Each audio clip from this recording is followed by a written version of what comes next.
Hello student, welcome back to my YouTube channel based of education Mantra. प्यारे बच्चों, आज की इस वीडियो में हम बात करने वाले क्लास 9th में ज्योग्राफी में चैप्टर नंबर 2 जिसका नाम है भारत का भौतिक स्वरूप। यानी इस वीडियो में हम पढ़ने और समझने वाले हैं कि भारत की स्थल की जो आकृति है वो अलग अलग जगहों पर अलग अलग प्रकार की है।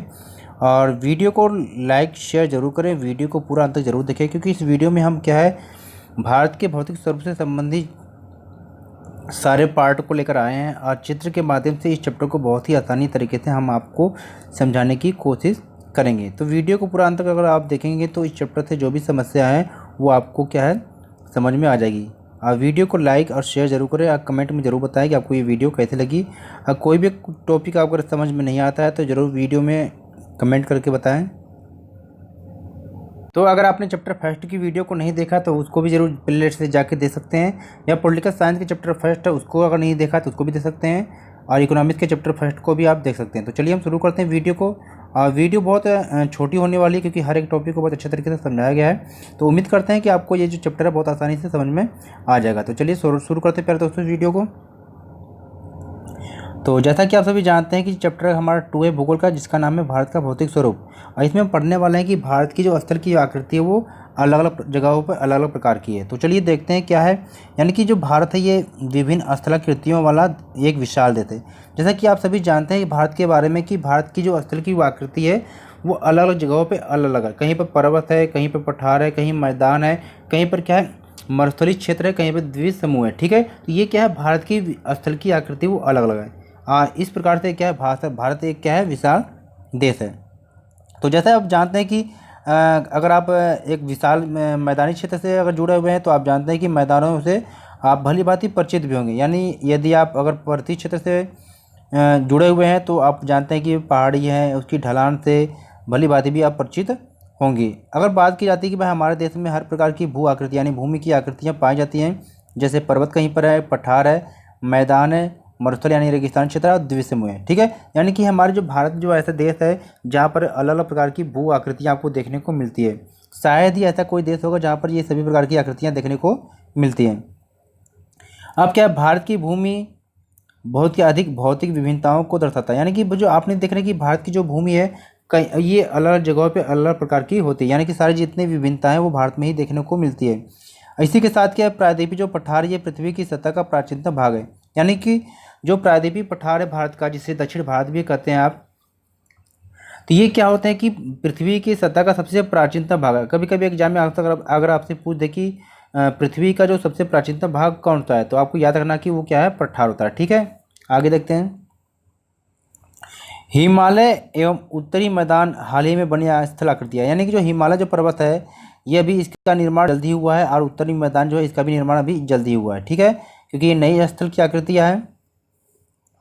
तो अब मैं इस चैप्टर में एक एक करके सभी टॉपिक को पढ़ने वाले हैं। यानी कि हिमालय पर्वत का क्षेत्र कौन है, इसका विस्तार क्या है, उत्तरी मैदान के बारे में, प्रायद्वीपीय पठार के बारे में, मरुस्थलीय क्षेत्र के बारे में, और तटीय मैदान और द्वीप समूह। तो यहाँ पर हम क्या देख रहे हैं कि भारत का जो भौतिक स्वरूप है उसका वितरण क्या है। यानी कि कहाँ पर पर्वत है, कहीं पर कहाँ मैदान है, कहीं पर रेगिस्तान है, इन सबको हम एक एक देखने वाले हैं। ठीक है, तो अगर बात की जाए भाई भारत की स्थल की जो आकृति है वो किस प्रकार से है, तो इसमें पहला आता है हिमालय पर्वत। ठीक है, दूसरे नंबर पे उत्तरी मैदान है, फिर प्रायद्वीपीय पठार है, मरुस्थलीय है भारत का, और तटीय मैदान और द्वीप समूह। तो द्वीप समूह यानी हिमालय की बात की जाती है तो ये जो आप देख रहे हैं कि सबसे उत्तर में ये जो क्षेत्र है ये हिमालय का पार्ट है, इसको हम पढ़ते हैं। अगर उत्तरी मैदान की बात आती है तो ये जो आपका क्षेत्र है ये नदियों के द्वारा जो निर्माण हुआ ये उत्तरी मैदान आपका करता है। फिर प्रायद्वीपीय पठार की बात आती है जब, तो ये आपका दक्षिण जो भाग है ये इसको प्रायद्वीपीय पठार बोलते हैं। प्रायद्वीप का मतलब होता है जो तीन तरफ से जल से घिरा हो वो क्या है, प्रायद्वीप होता है। तो अगर जब पठार की बात होती है तो यानी कि इस क्षेत्र की पठार की बात हो रही है। तटीय मैदान यानी कि जो समुद्र के किनारे वाले जो राज्य हैं इनकी बात होगी, यहाँ पर जो पाए जाने वाला मैदान है तटीय मैदान। द्वीप समूह का मतलब होता है कि जो हमारे 2 द्वीप हैं भारत में, एक अंडमान निकोबार द्वीप समूह है, एक लक्षद्वीप। तो इनके बारे में पढ़ने और समझने वाले हैं। यानी अब हम अलग अलग भारत के जो भौतिक स्वरूप हैं इनको हम देखने और समझने वाले हैं। तो सबसे पहले हम हिमालय के बारे में पढ़ते हैं। तो हिमालय को आप जानते हैं ये भारत की क्या उत्तर में स्थित है। ठीक है, जिससे क्या ये भारत का उत्तरी सीमा का प्रहरी भी इसको कहते हैं। तो चलिए देखते हैं हिमालय पर्वत की क्या विशेषता है। तो भारत क्या है, ये उत्तरी सीमा पर स्थित है, यानी कि ये भारत के ये उत्तर में स्थित है, अभी हमने देखा था इसको, ठीक है। और यह एक नया वलित पर्वत है। वलित मतलब होता है बल पड़ने से। जैसे आप जान रहे हैं कि कोई चीज़ इधर से टकरा रही है और कोई चीज़ इधर से आ रही है, दोनों जब आपस में टकराती है तो दोनों के मिलने से जब बल पड़ता है तो ये कुछ पार्ट क्या ऊपर उठ जाता है, ठीक है, बल पड़ने के कारण जो उठ जाता है। तो इस प्रकार से इसे वलित पर्वत भी कहते हैं, यानी हिमालय जो है अभी नया वलित पर्वत है, ठीक है, यानी अभी भी क्या है, ये ऊपर उठता जा रहा है। तो हिमालय क्या है, विश्व की सबसे ऊंची पर्वत श्रेणियाँ जो है ये हिमालय में है, यानी विश्व की जितनी भी सबसे ऊंची पर्वत श्रेणियाँ वो हिमालय में स्थित है। और इसकी जो ऊंचाई हिमालय में है तो इसकी लंबाई हम देखते हैं कि 2400 किलोमीटर है, ठीक है, 2400 किलोमीटर में फैले है।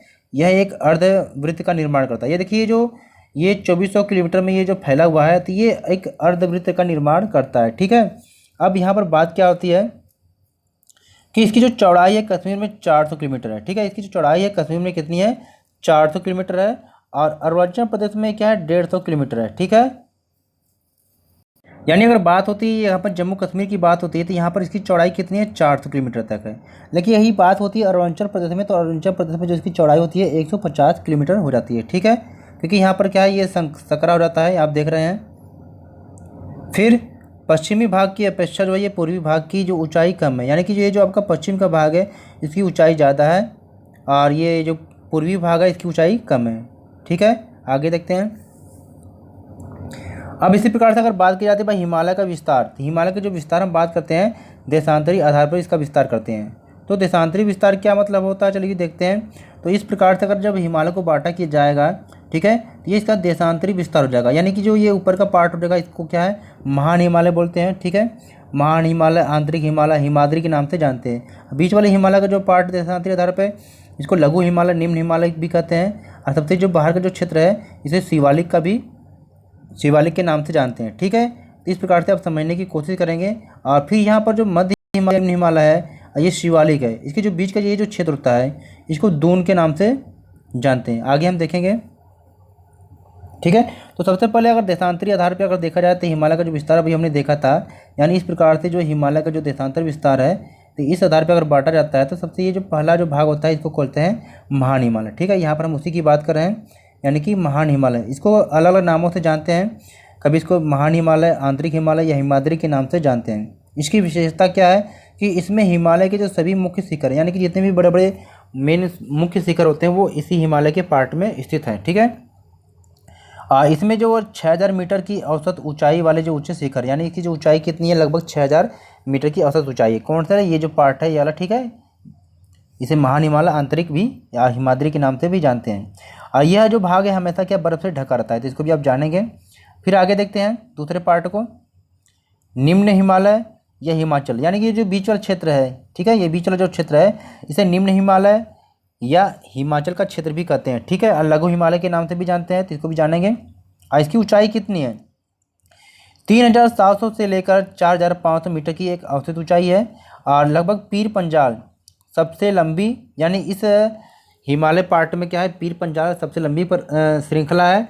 एवं कुछ महत्वपूर्ण श्रृंखलाएँ भी हैं, धौलाधार एवं महाभारत, यानी कि इस क्षेत्र में पीर पंजाल एक सबसे लंबी और महत्वपूर्ण श्रृंखला है और साथ ही साथ धौलाधार एवं महाभारत भी है। अगर आपसे पूछा जाता है कि भाई पीर पंजाल और धौलाधार एवं महाभारत जो ये घाटी ये कहाँ पर है, तो ये आपके क्या है, निम्न हिमालय में स्थित है, ठीक है, ये आपको यहाँ पर है, ये याद होना चाहिए। इसमें कश्मीर की कुछ घाटियाँ भी हैं तथा हिमाचल के कांगड़ा और कुल्लू की जो घाटी है ये भी कहाँ पर स्थित है, निम्न हिमालय या हिमाचल प्रदेश में स्थित है। अब आगे देखते हैं। अब यहाँ पर बात आती है शिवालिक की। तो सबसे पहले देखते हैं कि शिवालिक जो क्या है। तो जैसे हिमालय का हमने जो विस्तार देखा था देशांतर आधार पे, तो इस प्रकार से था, ठीक है। तो ये आपका हो गया था आपका महान हिमालय, ये आपका निम्न या लघु हिमालय या हिमाचल हमने कहा था, ये आपका क्या शिवालिक हो गया, बाहरी क्षेत्र, ठीक है। अब शिवालिक की क्या क्या विशेषता है, तो यह क्या है, हिमालय की सबसे बाहरी श्रृंखला। देखिए हिमालय के सबसे ये बाहर है, ठीक है, तो ये बाहरी श्रृंखला हो गई। और इसकी जो ऊंचाई औसत कितनी है, 900 से लेकर 1100 मीटर की एक औसत ऊंचाई है। और इसकी चौड़ाई की बात की जाती है तो 10 से क्या 50 किलोमीटर तक इसकी चौड़ाई है। और जो सबसे ज़रूरी जो ध्यान देने वाली बात है वह क्या है कि भाई निम्न हिमालय, यानी ये वाला पार्ट है, यानी ये निम्न हिमालय और ये शिवालिक, यानी निम्न हिमालय और शिवालिक के जो बीच का जो क्षेत्र है, निम्न हिमालय और शिवालिक के जो बीच का क्षेत्र है, इसमें कुछ जो घाटियाँ पाई जाती हैं जिनको क्या कहते हैं, दून के नाम से जानते हैं, जैसे देहरादून, कोटली दून और पाटिल दून। तो इस क्षेत्रों में क्या है, इस क्षेत्रों में क्या है, दून पाए जाते हैं, तो इसको आप याद रखेंगे। ठीक है, आगे देखते हैं।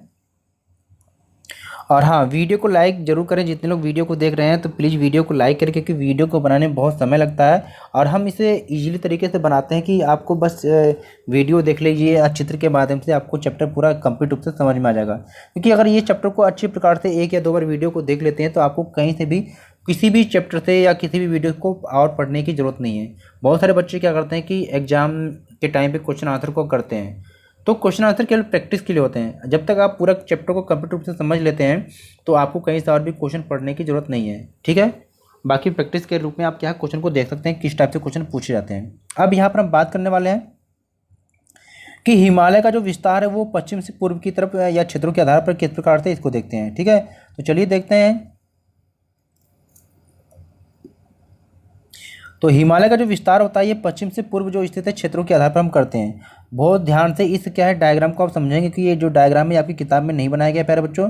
और जो भी हम ये वीडियो बना रहे हैं एनसीईआरटी किताब से बनाई गई है, क्योंकि जो आपकी जो एनसीईआरटी किताब है वो ये इस प्रकार से दिया हुआ है, तो ये भी आपको इस प्रकार से नहीं दिया है कि आप समझ सके। मैंने आपको बहुत आसान तरीके से समझाने की कोशिश यहाँ पर किया है, क्योंकि अगर समझ लेंगे तो आपको एग्जाम में कोई भी क्वेश्चन पूछा जाए तो आप बता सकते हैं। ठीक है, आप देखो, यानी कि पश्चिम से पूर्व के क्षेत्रों के आधार पर क्या है, हिमालय का जो विस्तार अगर होता है तो ये 4 भागों में होता है। तो इसका पहला नाम है पंजाब हिमालय, ठीक है, और दूसरे पार्ट का नाम क्या है, कुमायूं हिमालय, तीसरे भाग को हम क्या कहते हैं, नेपाल हिमालय, और चौथे भाग को कहते हैं असम हिमालय। ठीक है, अब देखो, जब इस सारे भाग को आप याद कर लेते हैं ना तो आपको एग्जाम में क्वेश्चन क्या बनता है, क्वेश्चन यही बनता है, मान लीजिए आपसे पूछ ले, आपसे क्या पूछ सकता है कि बताइए कि पंजाब हिमालय के दोनों तरफ कौन सी नदी पाई जाती है, या क्वेश्चन कुछ भी किसी भी प्रकार से पूछ सकता है, या आपसे इस प्रकार से पूछ दे कि सिंधु नदी और सतलुज नदी के बीच में हिमालय का कौन सा भाग पाया जाता है। यानी आपसे पूछ सकता है कि सिंधु नदी, यानी कि सिंधु नदी या सतलुज नदी के जो बीच का जो भाग है उसे किसी हिमालय के नाम से जानते हैं, तो उसे क्या है, पंजाब हिमालय के नाम से जानते हैं। या ऐसे पूछे कि पंजाब हिमालय के दोनों तरफ कौन सी नदी पाई जाती है। ठीक उसी प्रकार से कुमायूं हिमालय के दोनों तरफ कौन सी नदी पाई जाती है, नेपाल हिमालय के दोनों तरफ कौन सी नदी पाई जाती है, और असम हिमालय के दोनों तरफ कौन सी नदी पाई जाती है। या कुछ इस प्रकार से भी पूछ सकता है कि सिंधु नदी और सतलुज नदी के बीच के हिमालय के क्षेत्र को क्या नाम से, किस नाम से जानते हैं, या सतलुज नदी और काली नदी के बीच वाले क्षेत्र को किस नाम से जानते हैं, या काली नदी और तीस्ता नदियों के बीच के हिमालय क्षेत्र को किस नाम से जानते हैं, या तीस्ता नदी और दिहांग नदी के बीच का जो क्षेत्र है उसे किस नाम से जानते हैं। तो आप अपने तरीके से आप याद कर लेंगे। ठीक है, जिन बच्चों को दिक्कत हो रही है इस प्रकार से याद करने के लिए तो यहाँ से आप याद कर सकते हैं। ठीक है, यानी कि पंजाब हिमालय जो दे दिया तो ये सिंधु और सतलुज नदियों के बीच में स्थित है। ठीक है, कुमायूं हिमालय है सतलुज और काली नदियों के बीच में स्थित है। नेपाली हिमालय जो है काली और तीस्ता नदियों के बीच में स्थित है, और असम हिमालय जो तीस्ता और दिहांग नदियों के बीच में स्थित है। ठीक है, चलिए अब हम उत्तरी मैदान को देखते हैं। भारत का जो उत्तरी मैदान है इसका जो निर्माण है क्या है, गंगा और ब्रह्मपुत्र नदियों के द्वारा हुई है। ठीक है, यानी कि जो हिमालय से निकलने वाली नदियां हैं इनके द्वारा क्या उत्तरी मैदान का निर्माण हुआ है। तो चलिए देखते हैं क्या क्या और विशेषताएं इसकी है। तो यहाँ पर क्या जो उत्तरी मैदान है, ठीक है, उत्तरी मैदान का जो निर्माण है सिंधु, गंगा और ब्रह्मपुत्र इन 3 नदियों के द्वारा जो लाई गई गाद का मतलब होता है कि मिट्टी, यानी इसे आप रेत भी कह सकते हैं, इनसे हुआ। ठीक है, यह मैदान क्या है, जलोढ़ मृदा से बना, यानी कि यह जो मैदान है ये जलोढ़ मृदा से बना है। ठीक है, और जो कृषि के लिए क्या उपजाऊ भूमि, यानी कि जो जलोढ़ मृदा है कृषि के लिए सबसे क्या उपजाऊ भूमि होती है। जैसे मान लीजिए अक्सर आप देखते हैं कि इस प्रकार से अगर कहीं पर ज़मीन में अगर गड्ढा है तो अगर नदियाँ जब यहाँ से निकलती हुई जब नदियाँ यहाँ से निकलती हैं तो ये अपने साथ क्या है गाद को भी लेके जाती हैं। अब होता क्या है, इनके जो गाद या मिट्टी होती है ये गड्ढों में भर जाती है तो ये लेवल बराबर हो जाता है। तो इस प्रकार से ये मैदानी क्षेत्र का निर्माण हो जाता है। ठीक है, कुछ इसी प्रकार से क्या है भारत के उत्तरी मैदान का निर्माण भी हुआ है जलोढ़ मिट्टी से, और इसका जो विस्तार है लगभग से 7 लाख वर्ग किलोमीटर तक फैला हुआ है। किसका, उत्तरी मैदान का।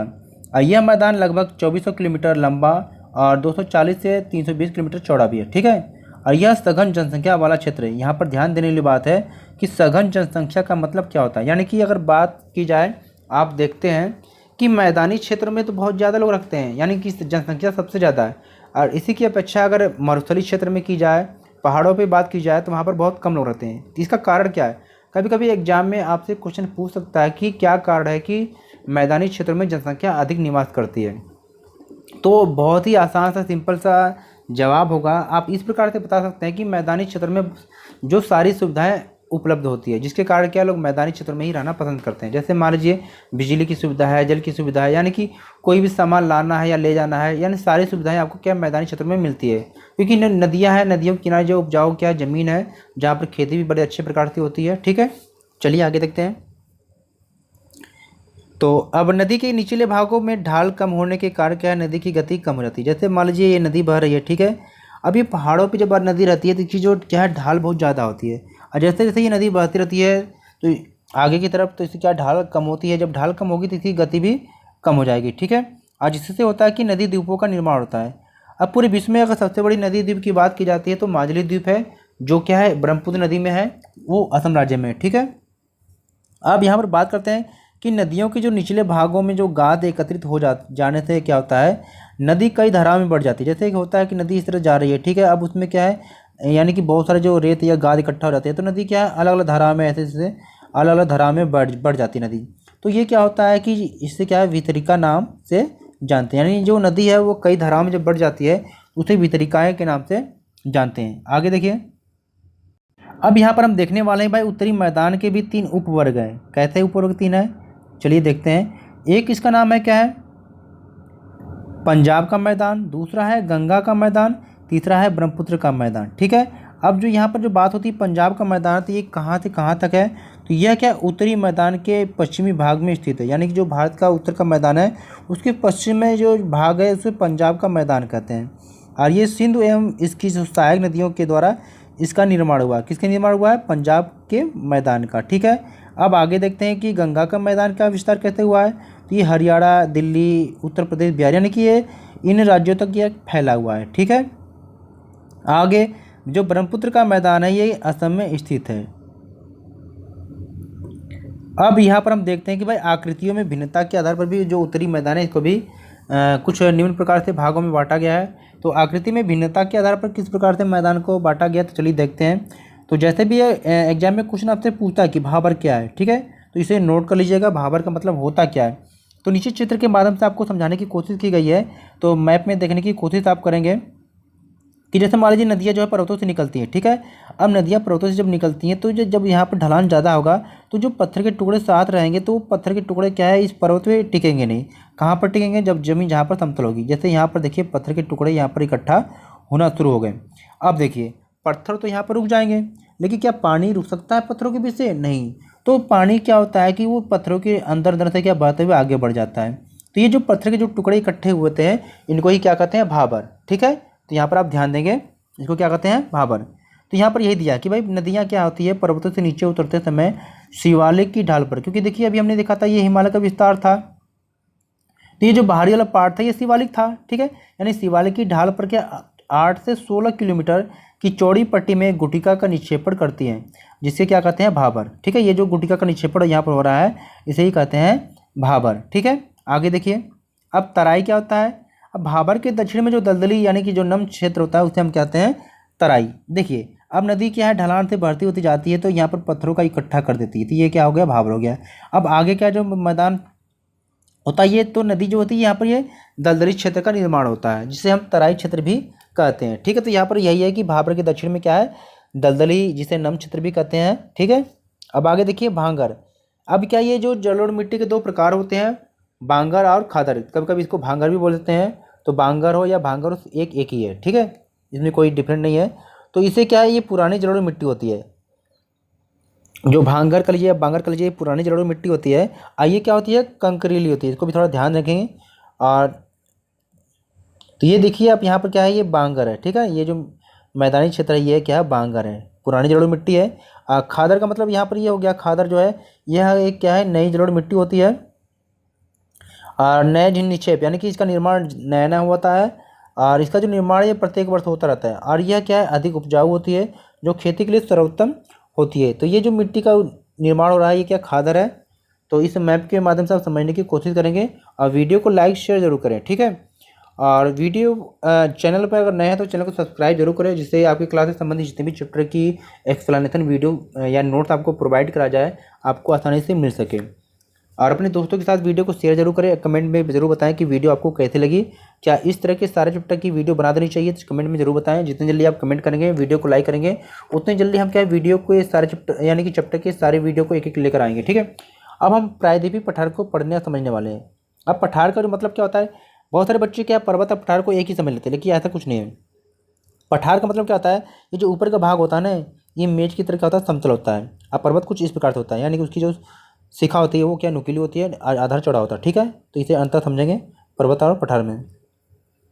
आगे देखते हैं, तो प्रायद्वीपीय पठार, यानी कि जो पठार की बात होती है वो प्रायद्वीप का मतलब क्या होता है कि जमीन का वह भाग जो तीन तरफ से जल से घिरा हुआ है। जैसे दक्षिण भारत को भाग पार्ट है, इधर क्या है अरब सागर, इधर बंगाल खाड़ी है, और नीचे क्या है हिंद महासागर। तो ये तीन तरफ से जल से घिरा हुआ है और एक तरफ जमीन से जुड़ा हुआ है, यानी कि जमीन का वह भाग जो तीन तरफ से जल से घिरा हो, एक तरफ जमीन से जुड़ा हो, उसे हम प्रायद्वीपीय कहते हैं। तो प्रायद्वीपीय पठार की बात होती है, तो पठार इस क्षेत्र में पाए जाने वाले पठार की बात करते हैं।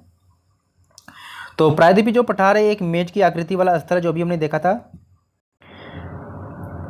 जो क्या है पुरानी चट्टानों से बना है। अब इस पठार के दो मुख्य भाग हैं, एक क्या है मध्य उच्च भूमि, जैसे यहाँ पर दिखाया गया है ना मध्य उच्च भूमि, और दूसरा दक्कन का पठार, यानी कि ये वाला जो क्षेत्र है ये दक्कन का पठार है। ठीक है, मध्य उच्च भूमि या दक्कन का पठार मैप में देख पा रहे होंगे। तो चलिए देखते हैं कि मध्य उच्च भूमि में क्या विशेषता है। तो ये जो मध्य उच्च भूमि है यह नर्मदा नदी के उत्तर में। अब ये देखिए मध्य उच्च भूमि जो है ये नर्मदा नदी के उत्तर में। नर्मदा नदी कहाँ पर आपको है, यहाँ पर दिखाई दे रहा होगा। तो ये आपका यहाँ पर नर्मदा नदी है। ठीक है, इसके उत्तर में यह क्या मध्य उच्च भूमि है, और पश्चिम में यह क्या है धीरे धीरे राजस्थान के बलुई तथा पथरीले मरुस्थल से मिल जाते हैं। अब ये पश्चिम में क्या धीरे धीरे क्या है राजस्थान के जो बालू यानी कि बालू का जो क्षेत्र है उससे यह मिल जाती है। और इस क्षेत्र में जो बहने वाली जो नदियाँ हैं चंबल है, सिंध है, बेतवा, यानी इस क्षेत्र में जो बहने वाली नदियाँ हैं चंबल है, बेतवा है, सिंध है। और इस पठार के जो पूर्वी विस्तार जो इसका है इसको क्या कहते हैं बुंदेलखंड तथा बघेलखंड के नाम से जानते हैं। यानी कि देखो इसका जो विस्तार ये पूरब की तरफ है इसको क्या बुंदेलखंड तथा बघेलखंड के नाम से भी जानते हैं। और छोटा नागपुर भी इसके पूर्व में ही है, यानी यहाँ पर जो छोटा नागपुर का पठार यहाँ पर देख पा रहे होंगे इसके पूर्व में ही है। ठीक है, आगे देखते हैं। अब दक्कन का पठार क्या है, तो दक्कन के पठार को भी देख लेते हैं मैप में। तो दक्कन का पठार का मतलब होता है ये लो जो क्षेत्र, देखिए दक्कन का पठार यहाँ पर है और इसकी आकृति कैसे है त्रिभुजाकार। देखिए इसकी आकृति त्रिभुज के आकार की है, इसलिए इसको क्या कहते हैं त्रिभुजाकार। तो ये दक्कन के पठार में देखते हैं कि ये त्रिभुजाकार है जो नर्मदा नदी के दक्षिण में स्थित है। अभी हमने देखा था कि नर्मदा नदी कहाँ पर है और उसके दक्षिण में ये दक्कन का पठार है। तो यह पश्चिम में ऊंचा और पूर्व में कम ढाल वाला, यानी कि ये पश्चिम में ऊंचा है और पूर्व में कम ढाल वाला, यानी इसका जो पश्चिम है ये पश्चिम में ऊंचा है और पूर्व में इसका ढाल कम है। ठीक है,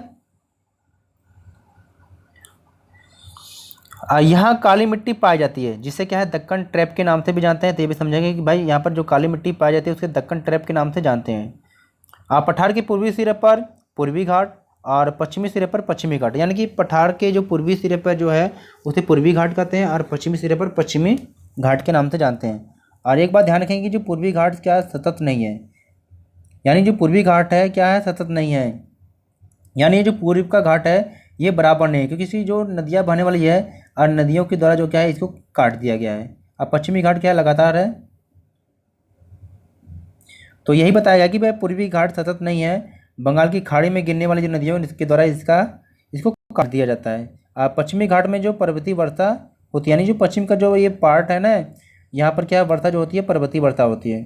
तो पश्चिमी घाट का ऊंचा जो शिखर है, यानी कि जो पश्चिमी घाट है ये जो आपकी जो पश्चिमी घाट है इसका जो ऊंचा शिखर है अनाईमुड़ी है, और ये जो पूर्वी घाट है इसकी जो सर्वोच्च शिखर है इसका नाम है महेंद्रगिरी। ठीक है, तो इसको भी समझेंगे आप क्योंकि एग्जाम में क्वेश्चन पूछता है। तो पश्चिमी घाट का जो सर्वोच्च शिखर है ये अनाईमुड़ी है जिसकी क्या है इतनी 2695 मीटर है। और पूर्वी घाट का तो जो ऊंचा शिखर है इसका नाम है महेंद्रगिरी जो कि 1500 मीटर है इसकी ऊंचाई। अब बात करते हैं भारतीय महामरुस्थल के बारे में। भारतीय महामरुस्थल की जब भी नाम आता है आपके दिमाग में रेगिस्तान या रेत के बारे में आता है। तो भारतीय महामरुस्थल की विशेषताएं क्या है चलिए इसको देखते हैं।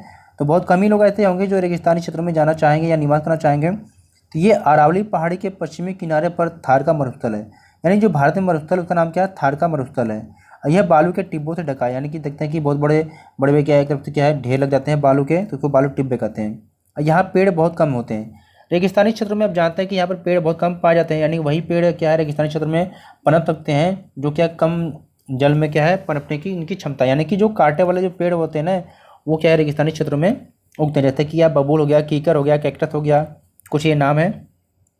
इस क्षेत्र में जो प्रतिवर्ष जो वर्षा होती है ना 150 मिलीमीटर से भी कम वर्षा होती है। और लूनी जो क्या है इस क्षेत्र की सबसे बड़ी नदी है, कह सकते हैं कि इस क्षेत्र में जो बहने वाली नदी है लूनी नदी है, सबसे बड़ी नदी है।